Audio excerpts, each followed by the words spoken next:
What kind of memories do you have of high school? What were some of the memorable classrooms that you learned in, or at least that you sat in the desk of? What did the classroom look like? So often the physical environment of our learning really has an impact on how we do. And when we think of hopefully positive memories of our high school experience, those positive memories 99% of the time have to do with a teacher who cared, a teacher who made math fun, a teacher who played hilarious games on Fridays, and who gave some student options with projects, okay, and maybe lots of great lunchtime conversations. Maybe you have a favorite teacher who led in a club, or maybe a canoeing club, or maybe a chess club, or something else fun. Maybe it was a sports team that you got to know that teacher in a different way, and that really helped you be successful.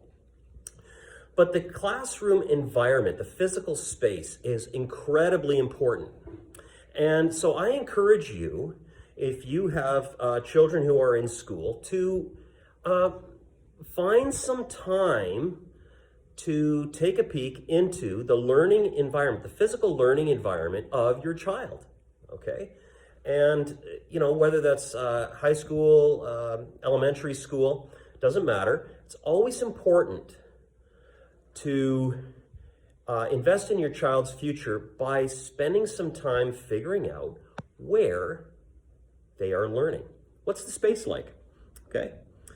And the space is very important. Does it look like the classroom is designed with learning in mind, or does it seem like there are maybe some distractions there? No, teachers have all kinds of constraints. Look, it's sometimes hard for them to design a classroom. Sometimes teachers move from class to class and they don't have much opportunity to design a space. But it's important for your relationship with your child to know and to actually, ideally, walk through the learning space.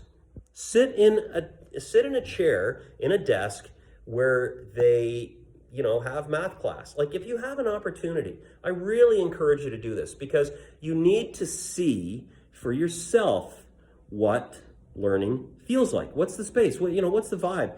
And I know there's time limitations, and I know you can't just, take a day off of work, and you don't want to saunter through your child's school, during class, and I understand that. But if there is a grade 8 evening, if there is a meet the teacher evening, okay, if there's parent-teacher interviews, please take the opportunity to sign up, okay, to push some other things aside, whatever those things that compete for your attention are, so that you can have a completely different conversation with your child, okay?